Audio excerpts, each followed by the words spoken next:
living legend. Ladies and gentlemen, Marty Smith. Yay, Marty! Gentlemen, good afternoon. I'm trying to make these earbuds work, but Wiley's earbuds. Here, take this back. Wiley, we appreciate you. You're an absolute dog. Wiley, cameraman. I forgot. For the that baby Wiley, North Carolina fan. He is living high right now. Hey, ask Wiley how last year's Duke's Mayo Bowl went. Can you ask him real quick? How did last year's Duke's Mayo Bowl go? Yeah, big thumbs down from Team Wiley. Who did that? West Virginia. About to do a lot of that, brother. We're in the same boat. Marty, it looks wonderful. Where are you guys at? Theater, press room, and what are the expectations here? Bill's going to lay out why he's doing that, or how does this expected to go? Yeah, there's a lot of things I want to know, Pat. I mean, I want to know why this job is right for him right now. I would love to know how he'll define success at the University of North Carolina. I would love to know what role his son's coaching future might have played in this decision. I would love to know what he learned in his year off that he might bring to this. I want to know how he believes his historic NFL success might translate into his goals at the University of North Carolina. There's so many intriguing aspects of this decision for Coach Belichick, and this is massive for the University of North Carolina, boys. I mean, this is a basketball school, period, end of paragraph. And for them to have been able to land this gentleman, I mean, look, we don't get shocked anymore. What's shocking anymore? Nothing, but this is. I didn't see this one coming. The other day, neither did we. We thought this was a potential leverage play by Bill Belichick for an NFL team. I think a lot of people thought that publicly. And then he came on our show on Monday and laid out exactly what he would do. It was like, oh, this guy is very well researched, obviously. That's Bill Belichick. And then we just talked to Lombardi, who's the general manager down there, multiple time Super Bowl champion. And he was like, it was never about the win record for Bill in the NFL. He's team guy. He wants to go wherever he thinks he'll be able to build a team and develop a team. And he didn't think the NFL was necessarily like that for him anymore. This provides that opportunity. I'm excited to see if it works out. Are you just standing in the middle of a room right now screaming into a phone? What does that look like right there? Yeah, I am. I'm standing here and I'm actually using Wiley's phone.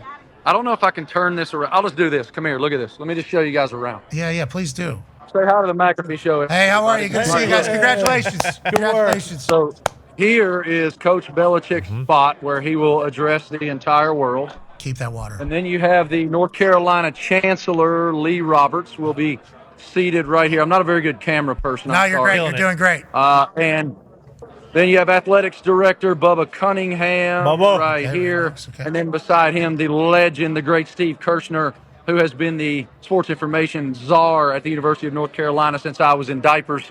He is a great man. The media is assembling as well. What are we, fellas? We're about 35 or 40 minutes from when this thing's supposed to start. So the people are making their way here. Again, I mean, it's an historic moment in this university's history because I don't know the exact stats. One of y'all's folks back there in the back who have the computers and the brains, but I don't think they've had but one 10-win season since 1998. And that was 2015, I think, under Larry Fedora. You can look that up. I think that's right. But, hey, Kirsch. Let me just ask this. Let me ask you, am I right? One 10-plus win season since 1997. And that was 2015. I believe that's correct. Okay, I'm told that's a correct statement. Kirsch. Thank you, Kirsch. You're welcome. That's a good answer on a Kirsch. Might be new Schwami. Schwab, I'm sorry. It's not Schwami. Jeez Louise. How do you guys feel?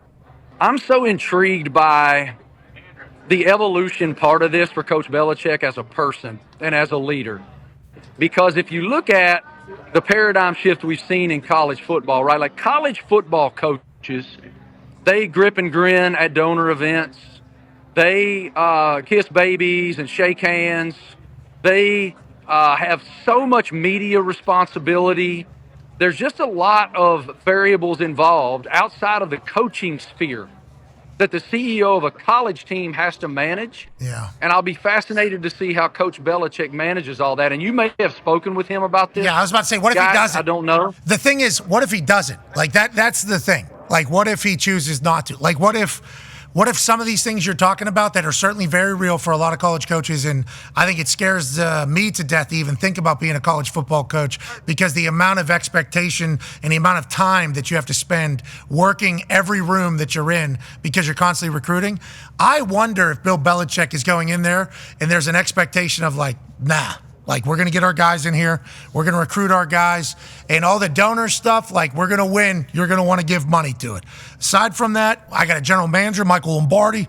You could talk to him about our academics and everything like that. Like I wonder if that's a part of it, or if he just has understood what all goes into it, and he's spoke at a lot of different companies now. He's been at a lot of different conventions. Maybe he doesn't mind, the happy hour handshake and the conversation to get donors. I am intrigued by that as well, Marty, but I legitimately think, what if he just chooses not to do it? Is that even possible in college football, Marty? I mean, maybe for him, I know that, and nobody knows this better than you guys with your great relationship with Coach Saban.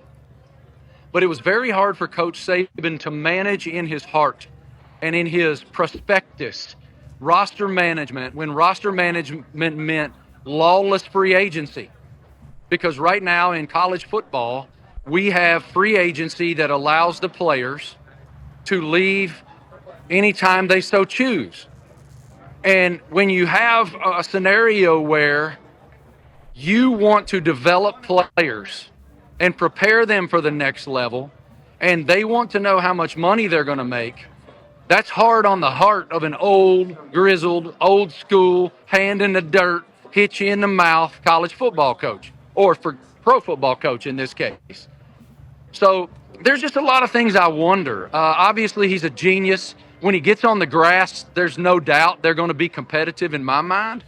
But it's everything else that I wonder what that looks like for him. They're kind of set.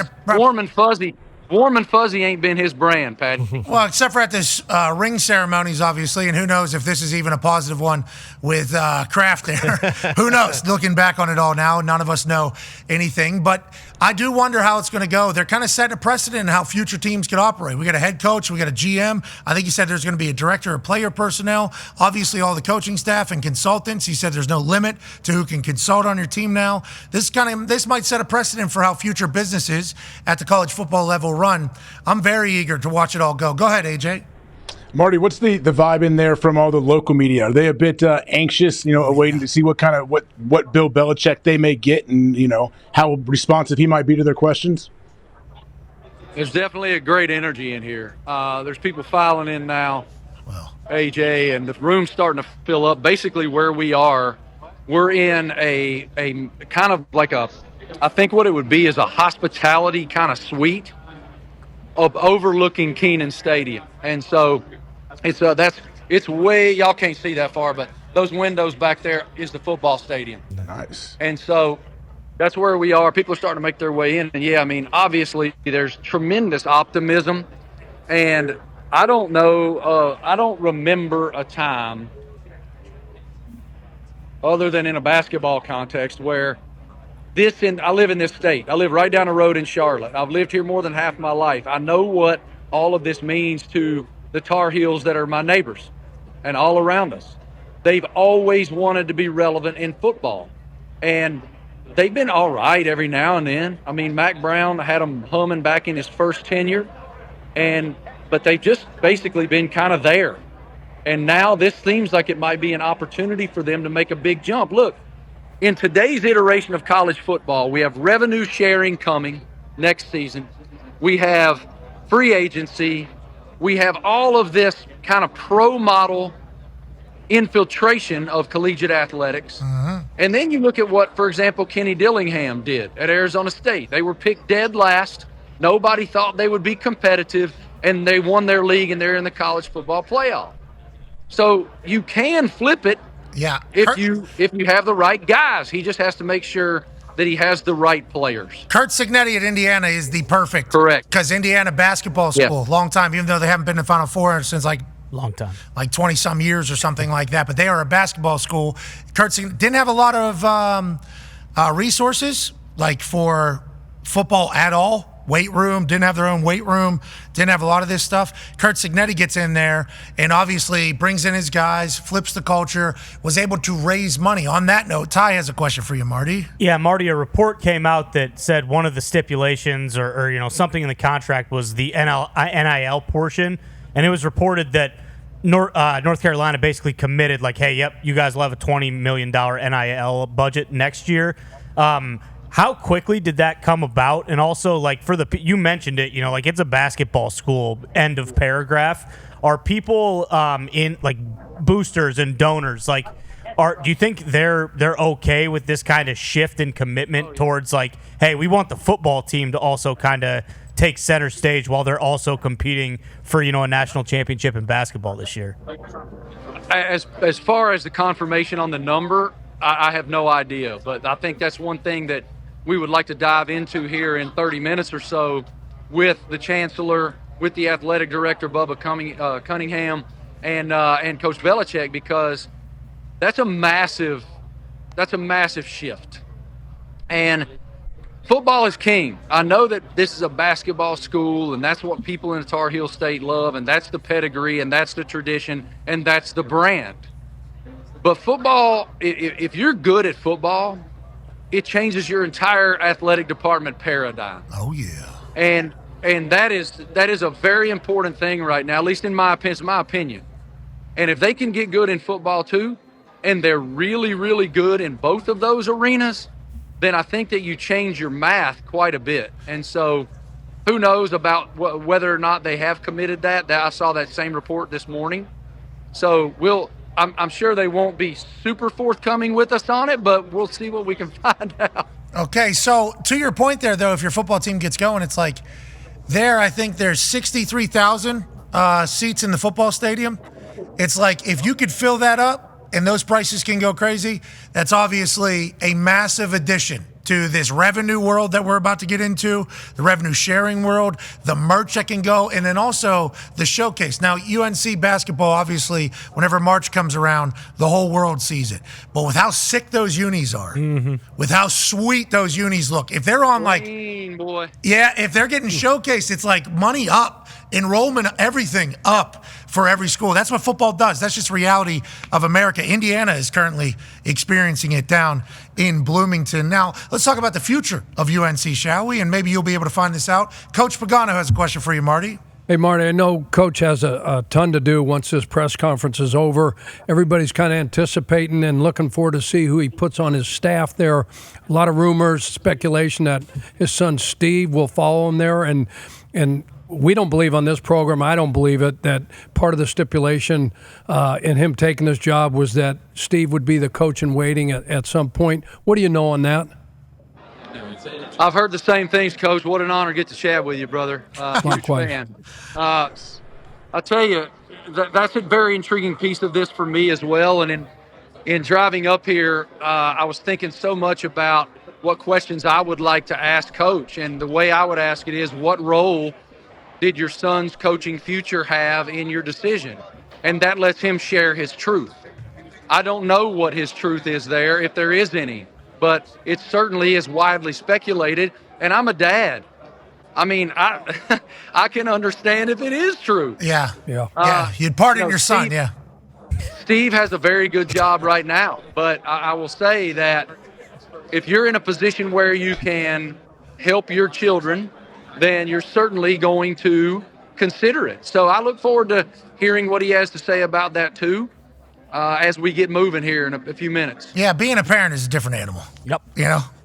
I saw a beautiful girl this morning, and I was just like, anything you need, you know what I mean? Like that is just it's a different animal, and obviously we've seen it with Coach Belichick throughout his entire career here at the NFL. But on that note, kind of the future, Connor has a question for you. Yeah, Marty, is the expectation, 5-year contract he signed, is the expectation that it's 5 years and done, and then whatever happens after, continues on? Or is there a thought like, hey, of course, yeah, he's 72, he's old, but he's not just going to be there for 5 years if all goes well? Like, this could turn into a 10, 15-year thing where Bill Belichick's the face of UNC football. I think that would be Was he talking to Ty there? He said, tell your Iowa guy hi. Did you hear that? Yeah, I did hear that. Someone, because sometimes sometimes these things don't work the way you hope they're going to work. And if he's here for 5 years at a high clip and they're talking about extending and moving forward and all of that, then that means this was a rousing success. So I think that everyone would sign up for that who's about to enter this room here in just a bit and make this announcement formally. Marty, thank you for taking time, brother. You look phenomenal. You look phenomenal. Sir, The hair. Hair's sir. perfect. Look at this. Here's all The tie. The real kicker is what your suit jacket lining look. I can't imagine what Patty's suit jacket linings look like, but look at these motorcycle rider skulls. Two motorcycles. Is that in the pocket square too? You pull that up? Yeah, oh yeah. I got a solid pocket square here. I was a little rushed this morning, so I'm not sure it even matches my tie. No, it does. But we won't talk about that part. No, Bill won't point that out or anything. All right, we appreciate you so much, ladies and gentlemen. Marty Smith. Yeah, Marty.